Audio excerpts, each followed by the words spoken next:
Hey friends, today we're talking about 20 style mistakes. We're going to keep this fun and lighthearted. We're not going to be judgy. There are some things on this list that I do, and that's okay because I'm just going to do me. You do you, I'll do me, and we'll all be okay. So the very first one is hanging sweaters. So we don't want to hang our sweaters the normal way where you would just put a hanger in and let it hang, because it's going to pull the weight of the sweater down. It's going to drag it out and stretch it out.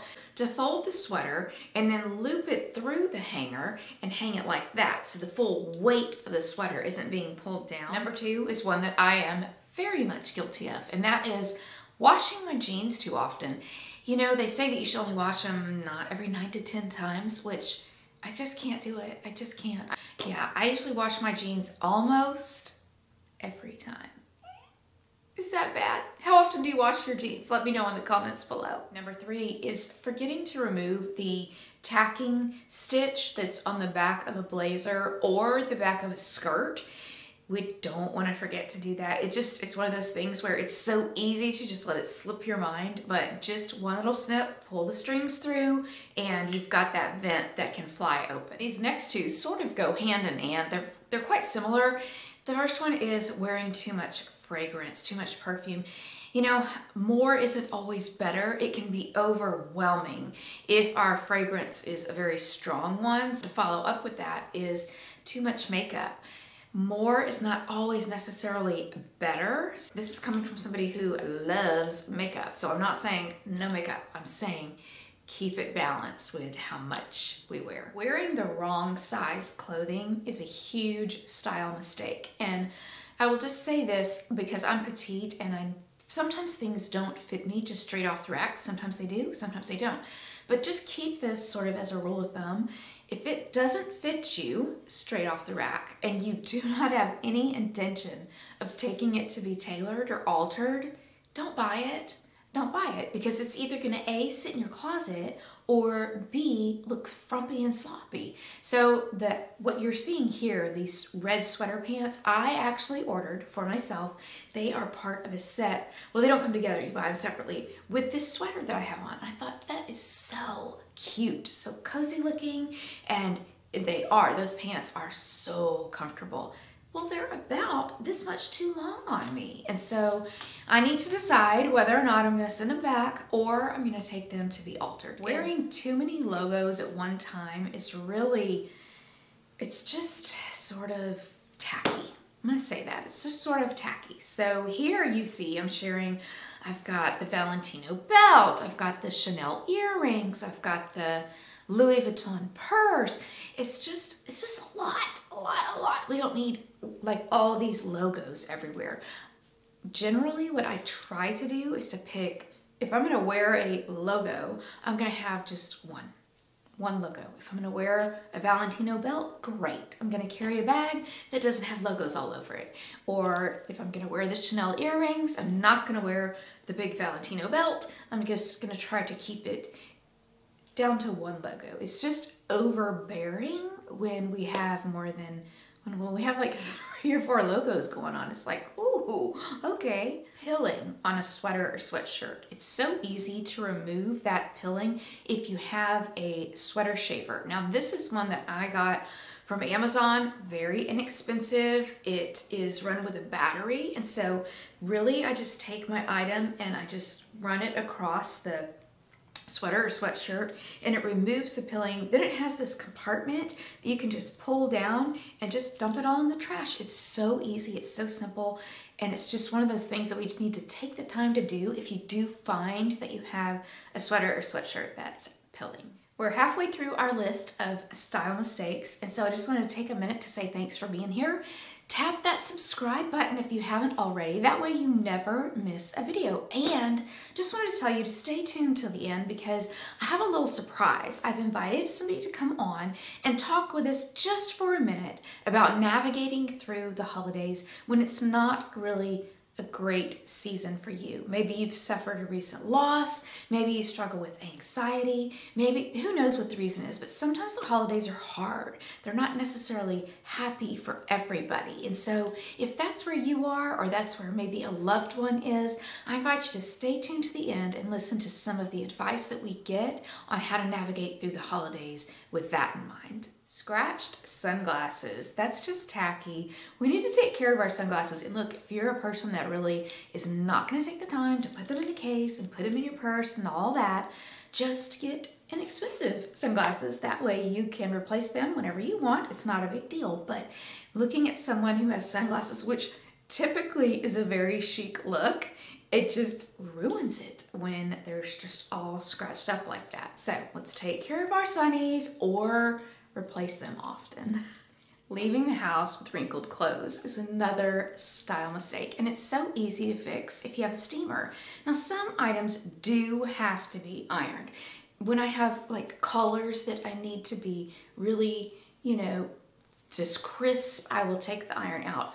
Generally, I don't, because it's so much easier to steam items, and I have had a question on how do you actually steam an item. And so with my steamer, you just plug it in and you wait for the steam to start coming out, and I run my hand across the top of it. And what I'll also do sometimes is I'll hold the fabric out and I'll put the steamer underneath and I'll pull it down on the underneath side of the garment to get the rest of the wrinkles out. But it's very simple to do, and there's no reason to have all those wrinkles. It's important to make sure that we have undergarments that fit us well. So we don't want a bra to be too tight.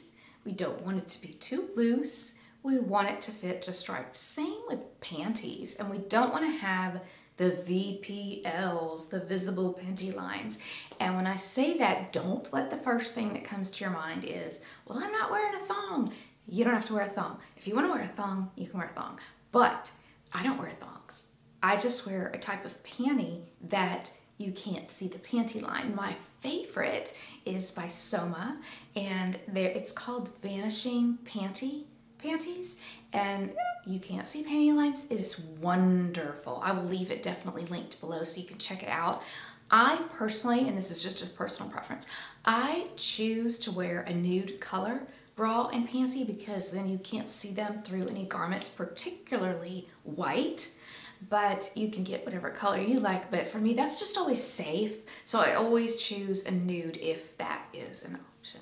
Accessories are fun, but we don't want to overdo it. You know, have you ever walked into a room and looked at the girl that has like a ton of accessories on and thought,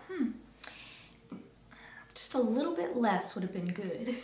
Well, of course, I'm overemphasizing the point here, but I just wanted you to see it's just too much. It's just gaudy when we have too many accessories on.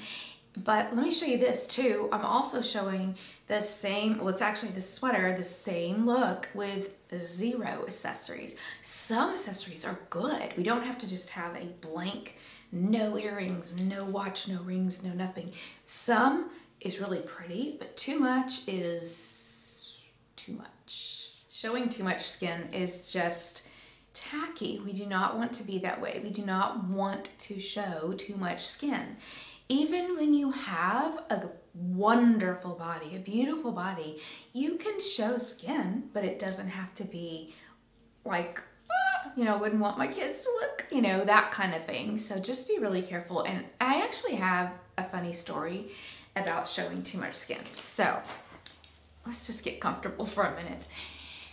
Okay, a couple of years ago on Instagram, I was kind of stumped with what to post. I didn't know what to post. I didn't have like a new outfit to share. I felt like I had done every tutorial under the sun, you know, how to style this, how to wear that, what should I wear with this. And I was just I didn't know what to post. And so I thought, you know what I'm gonna do? I am going to create a reel about a fashion rule that I have heard when I worked at Nordstrom, like, you know, years ago, I'd always heard this rule. This was the rule. Only show skin on one part of the body. So, in other words, if you're showing a lot of skin on the bottom, like your legs, you want to keep the top covered up. Vice versa. If you're showing a lot of skin on the top, you want to keep the bottom covered up. You don't want to have a lot of skin showing on the bottom and a lot of skin showing on the top because you want to create balance and you want to keep it classy. So when I created this reel, I used my own clothes that I wear. I wasn't like making fun or judging anybody else. I was saying, hey, look at me, this is what I've done. That's a mistake, you know? And on one side of the screen, I showed the inappropriate way. And on the other side of the screen, I showed the appropriate way. And all I said is, see the difference. And do you know, I am not kidding, I'm not exaggerating. I had so many, that reel has over 7 million views right now. So many people came after me and told me how awful I was to say that. Oh, look, one comment even said, I wish your generation would just die off. Oh my word. The comments got so nasty and so ugly. I had to turn commenting off so that they were no longer seen by anybody or even myself because I need it for my own mental health. I just needed to stop it because it was a lot. And this is the thing, you know, I was just creating content that I liked, creating something a rule that I follow, a fashion rule that I follow. It doesn't mean you have to follow it. It's just something I've always tried to stick to because that's what I learned a long time ago and I think it applies and I think it's just a great thing to keep in mind when styling. So anyway, I just thought it was a funny story that I had so many people get into such an uproar over this. It was unbelievable, y'all. Crazy. That's it for style mistakes. We came to the end. Now we're gonna shift gears for just a minute. I've invited my son Ryan to come on and help us understand how to kind of get through the holidays when it's not the best time of year for you. I know a lot of people struggle during the holidays, some that have recently suffered loss, some that are lonely. There's just a number of reasons. The holidays can be a wonderful and joyful time for so many of us, but for some of us, not so much. And so I just wanted to be mindful of that and ask Ryan what input would he have for us when we're trying to navigate through the holidays, and it is a hard season. Thanks so much for being here today. I appreciate you spending part of your time with me. Let's listen to Ryan, and I will see you in a few days. My son Ryan is a licensed master social worker, and I wanted to bring him on today because I know sometimes the holidays can be challenging for us. And so it's not always a happy time of year. And so because of what he does and how he counsels people, I wanted to see what input he could give to us to navigate through the holidays in a healthy way. So this is Ryan. Hi, I'm Ryan. Yeah, I'm a licensed master social worker. Generally, the holidays can be really rough for people, particularly people with depression, people with anxiety disorders, spending a lot of time with family that you haven't seen in a long time. It can be very stressful. I'd say if you know that you're someone who deals with depression regularly and you have moods where you get depressed for periods of time, one of the main symptoms of depression is isolating, and one of the best ways to improve mood over long periods of time is to spend time with people that you care about. So if you do care about your family, then maybe you should be spending some time with them. Maybe get out for the holidays, and maybe that's spending an extra day, spending some time with them the day after Christmas, right? But if you are someone who deals with depression and has a tendency to isolate, then I think it probably would be a good idea to be intentional about spending that time with your family or friends or loved ones or anyone that cares about you in a time where it's easy to feel isolated. All right, Ryan, what about those of us that deal with anxiety? How would you help us what would you say about that? Sure. The holidays can be extremely anxiety provoking. Generally people are getting together, spending time with people that they don't spend time with many times a year, and having conversations about things that they don't talk about most of the time. It can be helpful in those times if those topics and spending time with people that you haven't spent time with makes you anxious. It can be helpful to set some boundaries. And for example, if you don't want to talk about your dating life in the past 6 months, then you can say, I get why you're asking about that. I'm glad that you're interested, but I just don't want to talk about that today. Let's talk about something else. How are you doing? How have you been with your family, right? Redirecting it in a positive way so that you can still have a good interaction with them and a positive interaction, but we're allowed to set limits about what we do and don't want to talk about that. And we can enforce those boundaries and those limits and say, look, this is a hard no for me. I'm not going to talk about this or that. Maybe it's politics. Maybe it's religion, right? Whatever's in particular a stressor to talk about, we can leave that off the table and say, no, maybe we'll talk about that later, but I want to enjoy Christmas right now, or I want to enjoy Thanksgiving, right? Whatever the holidays are, as Christmas is coming up. Good job. Good advice. Definitely some good advice. Thank you, Ryan, for being with us today, and thank you for sharing your expertise with us. Absolutely.